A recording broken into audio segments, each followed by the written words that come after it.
तो आज हम लोग बात करेंगे कि मानव जाति के संबंध में या कहिए कि स्त्री शरीर के चाह के संबंध में। तो आज हम बात कर रहे हैं कि पूरे सृष्टि में मानव जाति की दो ही जातियां हैं, एक स्त्री और दूसरा पुरुष। उसके अलावा और कोई तीसरी जाति नहीं है।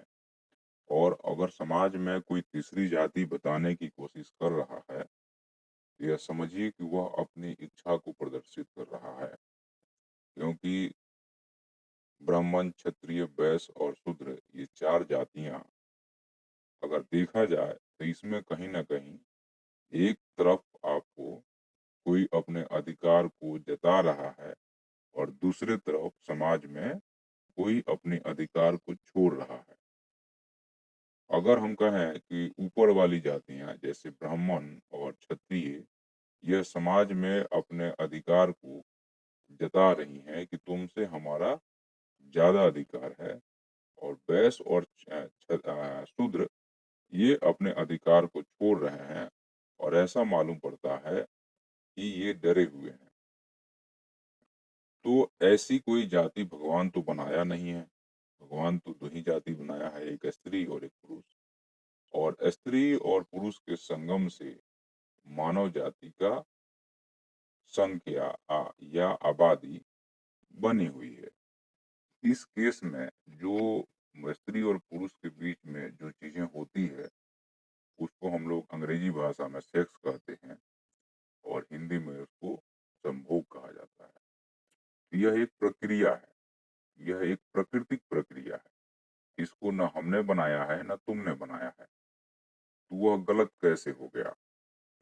और समाज में जैसे तुम खाना खाते हो और बाकी सारी क्रियाएँ करते हो, वैसे भी वह भी एक क्रिया है। तो उसको गलत कहना और निकृष्ट कहना, यह हमारी जो है सो एक तरह से कहा जाए, तो हमारी भेदभाव की नीति यहाँ भी दिखाई देती है। और यह जो है सो नेचुरल है, तो नेचुरल है तो तुम्हें छोड़ेगा नहीं। तुम अगर उसको निकाल के फेंकोगे, तो वह इच्छाएँ दब जाएगी। लेकिन कितने दिन तक? जिस दिन उसको जगह मिलेगा, उस दिन वो सामने आके प्रकट होगा ही होगा। और जब प्रकट होगा, तो तुम क्या करोगे? फिर उससे लड़ोगे, तो तुम जीवन भर वहीं लड़ते रह जाओगे, दूसरा कुछ नहीं कर पाओगे। और अगर सहज भाव से यह स्वीकार हो जाए कि यह जो सेक्स है, यह जो संभोग है, यह नेचुरल है, ये भगवान की दी हुई बाकी सारी चीज़ों में से यह भी एक चीज़ है और इसका सही समय पे सही चीज़ के लिए उपयोग होना चाहिए, तो उसमें कोई बुराई नहीं। तो एक्चुअल में क्या है कि जो आपका काम वासना है, वह आपको 14 साल से लेकर के और 42 साल के बीच में चरम पे रहता है। लेकिन आप देखिएगा तो पुराने शास्त्रों में ऐसी बात की गई है कि आपको बाल्यावस्था के बाद आपको ब्रह्मचर्य हो गया, फिर गृहस्थ हो गया, फिर वानप्रस्थ हो गया और फिर जो है सो सन्यास हो गया। तो ये सब जो जीवन की जो खंड-खंड में बाँटी गई है, उसके पीछे का राज क्या है? तो उसके पीछे का राज यही है कि आपकी सेक्स की लत या कहिए कि सेक्स की इच्छा 40-42 साल के बाद कम हो जाती है। तो वानप्रस्थ और फिर संन्यास्त होकर के अपने आप को सारे दुखों से, सारे डर को छोड़ करके और सहस्त्र रूप से और सहज भाव से इस प्रकृति के जो रूल है, उसको अपना लीजिए। तो ठीक है, अगर आप नहीं अपनाएँगे तो प्रकृति छोड़ेगी नहीं आपको, क्योंकि वह तो नेचर का रूल है कि आपको 50-60 साल में मरना है तो मरना है। वहाँ तो कोई प्रकृति आपके ऊपर दया धर्म नहीं दिखाएगी, वहाँ तो आपको मरना ही पड़ेगा। तो आप स्वयं आप उसको मान लीजिए या प्रकृति आपसे मनवा लेगी। तो यहाँ पे अगर कहें हम तो 18 वर्ष से जो है सो आपको सेक्स की इच्छा चरम पे रहती है। उस समय 18 से 25 साल के बीच में कहा जाता है कि आप शादी कर लीजिए। और ब्रह्मचर्य भी आप हो रहे हैं, तो सबसे ज़्यादा ब्रह्मचर्य में सक्सेसफुल अगर रेट देखिएगा, तो जो शादी के बाद ब्रह्मचर्य हुए हैं या शादी के बाद संन्यास्त हुए हैं, वो सबसे ज़्यादा सक्सेस हैं। क्योंकि उन्होंने दोनों रंग को देखा है, समझा है और बहुत नज़दीक से समझा है, गहराई से समझा है। शंकराचार्य, विवेकानंद भारतीय संस्कृति में 2 महान हस्तियाँ हैं। लेकिन देखिए इनके जीवन काल कितने दिन रहे हैं। इनके जीवन काल मात्र 30-32 साल रहा है। लेकिन महावीर और बुद्ध को देखिए तो उनके जीवन काल कम से कम 80 साल के रहे हैं। क्या कारण हो सकता है? उन्होंने जीवन के हर एक रंग को देखा है। यह हमारे प्रकृति की बनाई हुई चीज़ है, तो प्रकृति ने बनाई है तो प्रकृति ने गलत नहीं बनाई है। उसका कहीं न कहीं कुछ न कुछ उपयोग रहा होगा तो बनाया गया है। तो उसका हमें उपयोग करना चाहिए, लेकिन उसका इतना उपयोग नहीं करना चाहिए कि आप रात-दिन उसी में भ्रष्ट होके रह जाएँ। भगवान बुद्ध कहते हैं कि आपके पास में अगर एक निश्चित लक्ष्य है, उस लक्ष्य पे आप लगातार काम कर रहे हैं, तो ये डिज़ायर जो आपका सेक्सुअल डिज़ायर है या कहिए कि यौन इच्छा की जो डिज़ायर है, यह धीरे-धीरे कम होती चली जाएगी। उस व्यक्ति के पास में अगर कोई लक्ष्य नहीं है, तो वो रात-दिन उसी के बारे में सोचेगा। विज्ञान कहता है कि हम लोग 24 घंटे में से 18 घंटे जो है सो या 15 घंटे सेक्स के बारे में सोचते हैं। क्यों? क्योंकि ये हमारी नेचर है, उसके अगेंस्ट में नहीं जाते। हम लोग इसलिए सोच रहे हैं क्योंकि उसको हमने बाँध दिया है, उसको हमने जकड़ दिया है। जकड़ दिया है, समाज में सामने नहीं आने दे रहे हैं, तो उसके बारे में आप सोचेंगे। अगर आपको सहज भाव से कोई चीज़ मिलेगा, तो क्यों सोचेंगे? खाना है जैसे, खाना के बारे में आप सोचते नहीं हैं, क्योंकि वो सहज भाव से हमें मिल रहा है। लेकिन सेक्स हमें मिलता नहीं है तो हम सहज भाव से सोचते नहीं हैं और सहज भाव से जब आप नहीं सोचोगे, तो सोचो कि क्या होगा, आप उसके बारे में ही सोचोगे। जो सहज भाव से अगर आपको नहीं मिलेगा, तो उसके बारे में ही सोचोगे कैसे प्राप्त करें और आसानी से मिलेगा, अगर रास्ते से मिलेगा, अगर सही तरीके से मिलेगा, तो फिर आप उसके बारे में सोचना बंद कर देंगे और फिर समाज में विकास के बारे में सोचेंगे, किसी और कार्य के बारे में सोचेंगे। तो इसमें जो है सो वासना दुःख नहीं है, वासना एक सहज प्रवृत्ति है मानव की और इसको अगर कोई दुःख बनाने की कोशिश कर रहा है, तो वो सबसे मूर्ख है। हिंदू समाज में या किसी भी समाज में इसको एक घृणित नज़र से देखा गया है। यह घृणित नज़र से देखना जो है सो एक तरह से आप खुद ही अपने आप से घृणा कर रहे हैं, क्योंकि आप उसको अपने आप से तो निकाल नहीं सकते हैं। जब आप अपने आप से निकाल नहीं पाएँगे और घृणा की नज़र से देखेंगे, तो यह बात सही नहीं हो सकती है कि आप जिस चीज़ के लिए आप करने के लिए इतने परेशान हैं और उसके लिए उससे घृणा भी कर रहे हैं। किसी से आप प्यार भी कर रहे हैं, अपने आप मानिए अपने बहन से, अपनी पत्नी से, अपनी माँ से आप घृणा तो नहीं करते हैं, लेकिन उस चीज़ से क्यों कर रहे हैं? हाँ, ये है कि समाज में किसके साथ आपको करना है, समाज का जो रूल है, उसको तो फ़ॉलो अप करना ही पड़ेगा। आप पशु नहीं हैं, आप मानव हैं, तो मानव तन में सोचने-समझने की क्षमता भी है, तो उसके हिसाब से ही हमें करना है। लेकिन एक्चुअल में क्या है कि हमें सोच-समझ के करना है। दूसरा चीज़ यहाँ पे यह है कि जो परमात्मा की चाह है एक्चुअल में कहा जाए तो एक सेक्सुअल डिज़ायर एक परमात्मा की चाह है। क्यों है? क्योंकि इससे मानव जाति का विकास होता है, इससे मानव जाति का उत्थान होता है और मानव जाति की संख्या बनी रहती है। अगर मान लीजिए हम परमात्मा के बारे में जीव-जंतु तो सोचता नहीं है, परमात्मा के बारे में तो मानव ही सोचता है। जब हम ही सोच रहे हैं, तो हमको बनाने वाला वो परमात्मा है और वह प्रक्रिया सेक्स है। तो वो गलत नहीं हो गया। इसका मतलब ये हुआ कि वह जो है सो जो चीज़ें हैं वो भगवान ने खुद उसको गढ़ा है, अपने हाथों से गढ़ा है। तो उसमें इतने हमें दुःख मनाने, शोक मनाने की बिल्कुल ज़रूरत नहीं है। हमें बस सही तरीके से, सही समय पे, सही व्यक्ति से करने की ज़रूरत है।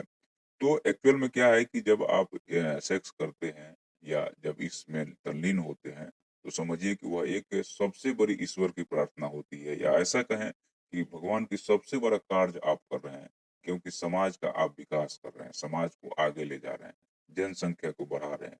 मान लीजिए सभी लोग छोड़ दें इस धरती से उस चीज़ को, तो क्या होगा? तो यही होगा कि धीरे-धीरे मानव जाति खत्म हो जाएगी। तो जिस भगवान को आप रात-दिन पूज रहे हैं, मान रहे हैं, उनकी भी अस्तित्व खत्म हो जाएगा क्योंकि उनको जानवर पूजा नहीं करता है, मानव ही पूजा करता है। तो एक्चुअल में क्या है, काम वासना जो है सो परमात्मा एक तरह से कहा जाए तो देखिए आपके पास कोई एक ऐसी एनर्जी है जिसको आपने कहीं स्पेंड कर दिया, उसके बाद लोग उसके प्रति शोक मनाने लगते हैं कि हमने ये कर दिया। नहीं, आपने बहुत गलत कर रहे हैं और वो अपने आप के साथ गलत कर रहे हैं क्योंकि आप वहाँ कोई गलत वो वो व्यवस्था बनाई गई है। हाँ, अगर आपने गलत तरीके से, गलत व्यक्ति से, गलत समय पे किया है तो वो गलत होगा। लेकिन अगर सही समय पे, सही तरीके से, सही व्यक्ति के साथ किए हैं, जो समाज के रूल के हिसाब से किए तो वो कभी गलत नहीं हो सकता है। तो यहाँ से इसपे लड़ने की ज़रूरत नहीं है, काम वासना से कभी आप मत लड़िए, कभी आप मत जीत ही नहीं पाएँगे।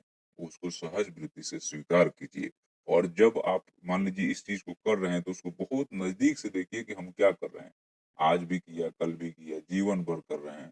तो एक ही चीज़ को तो आप रिपीट कर रहे हैं, उसमें कोई नया मज़ा नहीं आता है। जब आप करते हैं तो एक ही मज़ा आता है, उसके बाद उसको दोहराने और रिपीट करने का कोई तुक नहीं बनता है और अगर आप कर रहे हैं तो फिर आप वही कर रहे हैं जो एक नासमझी में किया गया काम होता है। जब स्त्री को बच्चा होता है तो स्त्री का 2 जन्म होता है। 2 जन्म होता है वहाँ पे, एक तो बच्चे का होता है और स्त्री माँ बनती है। तो यहाँ पे क्या होता है कि ज्ञान की जो ज्वाला है एक मानव के अंदर फूटता है कि हमें इस बच्चे का पालन-पोषण करना है। अगर आपने इस ज्ञान को सीख लिया है, पढ़ लिया है या फिर आपने इस ज्ञान को उधार लिया। कोई भी व्यक्ति है अगर कोई ज्ञान को मान लीजिए वह प्राप्त करता है या खोजने की कोशिश करता है, तो आप देखिएगा कि आपने चीज़ को अनुभव किया है या कहिए कि बहुत करीब से आपने उस चीज़ को देखा है, समझा है, तो ठीक है। और अगर आपने उस चीज़ को देख के सीखा है और अनुभव नहीं किया, तो आपने क्या किए हैं कि उसका एक कॉपी किए हैं, एक नकल कर रहे हैं, वो आपका कभी नहीं हो सकता है। आपका वो चीज़ तभी हो सकता है जब आप खुद अनुभव करें, यह जो है सो ऐसे हो रहा है, तो ऐसे क्यों हो रहा है? तो इसमें क्या है कि यह सेक्स जो है यह एक आपके अंदर क्रांति पैदा करता है। तो हमें क्या है कि इसके प्रति हमें कभी लड़ना नहीं है। भारतीय समुदाय में आज के डेट में आप देखिएगा, बहुत सारे साधु महात्मा दिखते हैं आपको, लेकिन उसमें से 99% क्या है कि फेल हो रहे हैं। क्यों फेल हो रहे हैं? या जो है सो सेक्स कर रहे हैं, जेल जा रहे हैं। उसके पीछे का कारण ये है कि उनको गलत रूप से शिक्षा दी गई है। सेक्स के बारे में जो उनकी जितनी समझ है वो बहुत ही गलत है। और यहाँ पे ये कहीं बात कही गई है कि काम वासना को दबा दो, मार दो, दबा दो, मार दो, कभी मर ही नहीं सकती है। आप भगवान की तपस्या कर रहे हैं, पूरे जीवन आप लगा देंगे, लेकिन जब तक आप काम वासना को समझेंगे नहीं, उसकी प्रकृति को समझेंगे नहीं। सबसे बड़ी चीज़ है कि हम लोग पूरे जीवन मूर्छा में जी रहे हैं। हमारे मूर्छा में जीवन कहने का मतलब ये है कि हम लोग कभी सोचते नहीं है, चीज़ों को रिपीट करे जा रहे हैं, वही चीज़ करे जा रहे हैं, करे जा रहे हैं, करे जा रहे हैं। समझिए कि ये चीज़ करने का मतलब क्या है और जब जिस काम को कर रहे हैं, बहुत ही होश में कीजिए, देख के कीजिए, समझ के कीजिए। आपको पता है, आप नहाने जाते हैं, तो नल का टैप खोलते हैं और आप पानी डाले जाते हैं, पानी डाले जाते हैं, जबकि आप 2 बाल्टी में भी नहा सकते हैं। तो यह क्या है? यह मूर्छा में की गई काम है। आप घर से बाहर निकलते हैं, घर की लाइट बंद करना भूल जाते हैं। यह क्या है? आप जो काम जिस समय कर रहे हैं, क्या आप उसी समय उस समय को, उस काम को देखते हुए कर रहे हैं, समझते हुए कर रहे हैं, तो सही है। और अगर आपने उस काम को किया, उसका एनालिसिस नहीं किया और वहीं छोड़ दिया, तो आप मूर्छा में जी रहे हैं। और मूर्छा में जिए हुए व्यक्ति कभी भी समाज में एक अपनी मुकाम को नहीं प्राप्त कर सकता है और अपने आप से कभी संतुष्ट नहीं हो सकता है। तो इसमें अगर कहा जाए कि बुद्ध की या महावीर की जो बातें हैं कि आप जो भी कर रहे हैं, आप उसे समझिए, आप उसे उसी क्षण देखिए। क्योंकि हमारी और आपकी जो हम जी रहे हैं, हम तो क्षण में जी रहे हैं। अगले क्षण का हमें पता नहीं है, हमारी साँसें रुक जाएगी। पिछला क्षण तो गुज़र गया है। तो हम अगले और पिछले को छोड़ कर के इसी क्षण में हम अगर एक पैर भी आगे बढ़ा रहे हैं, तो देखें कि हम कहाँ बढ़ा रहे हैं। ये बहुत बड़ी चीज़ होगी। हम लोग क्या है, अपनी आदत को जीते हैं। अपनी जो है सो अपनी जो मेमोरी है उसको जीते हैं।